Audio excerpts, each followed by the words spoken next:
देखिए alternating current है। अब अल्टरनेटिंग करंट के अंतर्गत अगर हम बात करेंगे, ये हमारी क्लास 12 की फिजिक्स है और इसमें हम लोग इस चैप्टर के आज न्यूमेरिकल पढ़ेंगे, ठीक है, अल्टरनेटिंग करंट के। तो सारे न्यूमेरिकल कोशिश करूँगा मैं बना के दे दूँ। अगर वीडियो बड़ा होगा तो हम फिर उसको पार्ट बना लेंगे, ठीक है। तो देखते हैं कैसे। पहला क्वेश्चन आते हैं हमारे पास। लिखा हुआ है कि in an alternating circuit readings of voltmeter and ammeter are 220 volt and 1.4 ampere, okay, and respectively find the root mean square means RMS बोलते हैं इसको, value of the voltage and current. इन दोनों के बीच में मतलब वोल्टेज एंड करंट के बीच की आरएमएस निकालना है। ओके, कैसे करेंगे देखिए।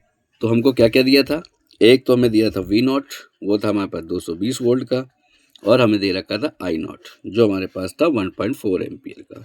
हमें निकालना था क्या, वी आर एम एस। अगर वी आर एम एस निकालना तो इसका फार्मूला होता है वी नॉट अपॉन √2 इंटू में आई आर एम एस क्या होता है, वो होता है आई नॉट अपॉन √2। मीन्स जो वैल्यू दी जाए वो आप रख सकते हैं, ठीक है।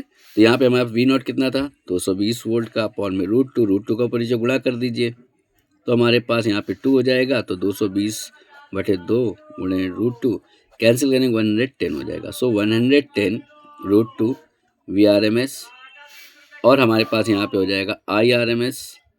तो यहाँ पे हमारे पास था 1.4 अपॉन √2, नीचे ऊपर नीचे गुणा कर दिया तो यहाँ पे आ गया 1.4 अपॉन 2 √2, कैंसिल करेंगे तो 0.7 √2 मीन्स IRMS कितना आ गया हमारे पास 0.7 √2, ये हमारे पास आ गया, ठीक है। अब हमको फाइंड क्या करना था, हमको फाइंड क्या करना था VRMS, और VRMS हमारे पास ये आ गया।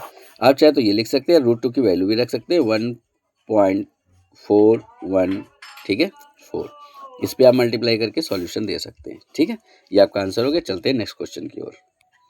तो देखिए यहाँ पे क्वेश्चन दे रखा है the mean square value of the voltage 220 V and frequency AC voltage is 50 hertz, what will be it's instant value. या इसका क्वेश्चन दूसरा भी हो सकता है इस तरह से कि in a house at the main power 220 V and 50 hertz is mark, right down the equation of the instantaneous voltage. तो कैसे इसको सॉल्व करेंगे चलिए देखते हैं। तो देखिए क्वेश्चन अगला हमको दे रखा था, उसमें क्या दे रखा था VRMS दे रखा था, कितना था 220 वोल्ट का था, जबकि फ्रिक्वेंसी हमको दे रखी थी 50 हर्ट्ज की, ठीक है। तो हमारे पास अल्टरनेटिंग वोल्टेज जो होता है वो होता है V = V not sine omega T, आपने पढ़ा ही होगा, तो 2πft, ओके। अब यहाँ पे हमारा V नॉट क्या था, V नॉट आप जानते ही होंगे पीक वैल्यू होती है, जबकि हमारे V क्या होता है इंस्टेंट वोल्टेज होता है, ठीक है। और F हमारा क्या होता है फ्रिक्वेंसी ऑफ करंट होता है। तो हमारे पास जो V नॉट है वो था √2 इंटू VRMS, तो आपके पास क्या हो जाएगा 220 वोल्ट इंटू √2, साथ में V हो गया। तो V हमारे पास क्या आ जाएगा, V हमारे पास हो जाएगा 220 √2 साइन 100πt, ठीक है। तो ये आपका हो गया आंसर, क्लियर। अगला क्वेश्चन देखेंगे। अगला क्वेश्चन है the equation of N alternating current is, okay, I = 4 sin 100πt minus theta a, calculate the time period of current. Time period हमको निकालना है करंट का, ठीक है। कैसे करेंगे, तो हमें दिया क्या था, हमें दिया हुआ था, सॉरी थोड़ा सा जूम आउट कर इन कर लें,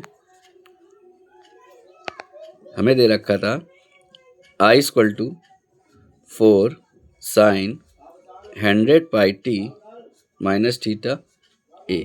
यहाँ पे 2πft जो है वो 100πt के इक्वल है, तो पाई से आप देख रहे पाई कट जाएगा, टी से टी कट जाएगा, तो आपके पास एफ निकल के आएगा, ये आएगा 50 हर्ट्ज का, ओके।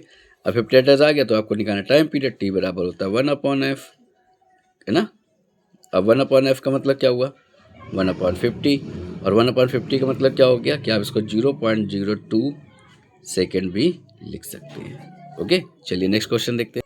इसमें लिखा हुआ है इन अ circuit the equation of alternating voltage V is represented by V = 40 sin 100πt volt, here t is in second. Draw the time voltage graph with proper scale for one cycle, calculate the root mean square value of voltage. Okay, जहाँ पे हमें solve करना है तो कैसे करेंगे देखिए।